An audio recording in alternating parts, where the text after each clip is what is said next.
Installing the power supply. In this series, we're going to demonstrate how to build a computer without breaking it. Building your first computer can be very intimidating. Like, oh, okay, I don't want to break this thing. What am I doing? I got to make sure I don't do it. Like, I got to make sure I, don't break anything, stuff like that. Well, if you're feeling intimidated by building your first computer, then I understand.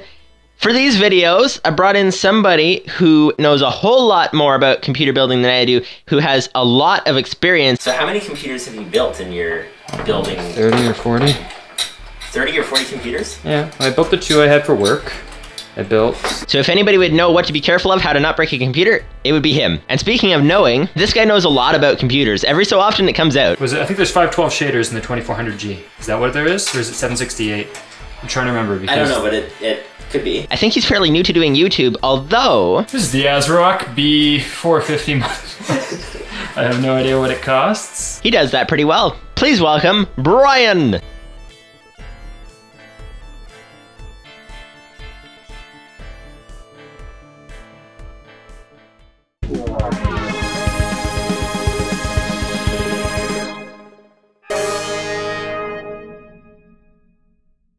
Oh, you want to build it over here? Is that what you want to do? Yeah, right over here. Okay. Is that going to work? Yeah, it's fine. All right. Just need to clear it.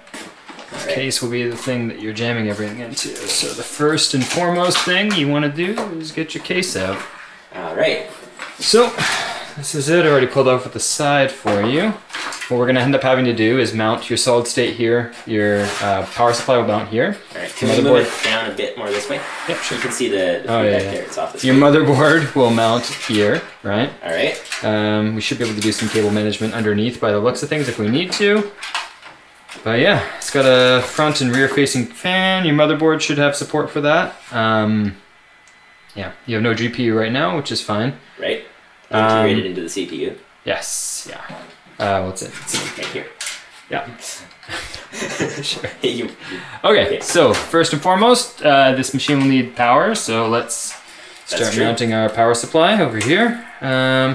So this is the all of your PCIe. You'll see that's for powering motherboard and various other things. They might have some additional ones here, so for your CPU or extra video cards.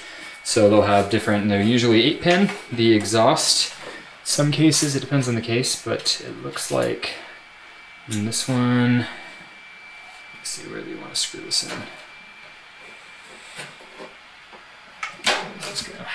So this will go like this. You can tell by where this screw mounts. Alright. So we nest it in here. I'm going to move it over here a bit. Push it up against there, and we're going to need the screws from the little kit that came. So just here, you see it has a ton of screws. Yes. So there's these ones, and then there should be some with the power supply. So usually there's more than enough screws to do what you need to do. All right. This is the first computer you've ever built? Yes. You should have just tried to do it by yourself. See how it goes. Well, I could have. Screwdriver. Do you have a... Sorry. Screwdriver, which kind? Just a typical Phillips, I guess. Something like this? Yeah, that's good. All right. Yeah, the last time that I tried tinkering in a computer, you can sort of see that off in that corner of the screen there. Yeah. The computer back there, and I fried the main component by accident. So it's kind of good to know what you're doing. Yeah, that's an ancient computer. The ancient computers have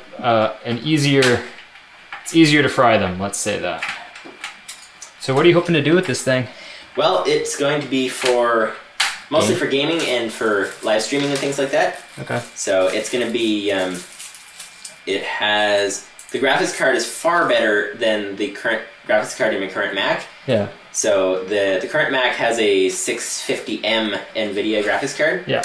Compared to this new thing, which is actually an integrated graphics card, which is known to be... I think there's 512 shaders in the 2400G. Is that what there is? Or is it 768? I'm trying to remember because... I don't know, but it could be. Pretty sure the 768. Let me see.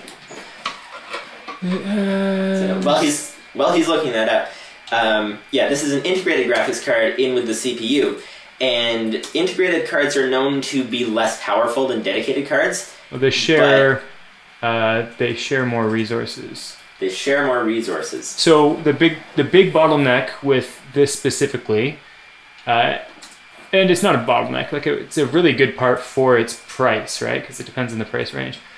704 shaders on the 2400G versus the 2200G's 512. Okay, so this is a 2400G.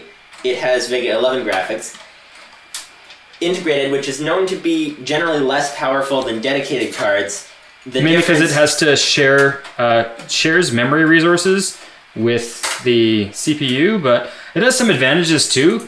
Technically, there's nothing that really supports this, but there's heterogeneous memory that exists, which is just means for your GPU and your CPU to share memory more efficiently. And technically, like, no games use it, but if they did, it wouldn't actually be as big of a memory bottleneck.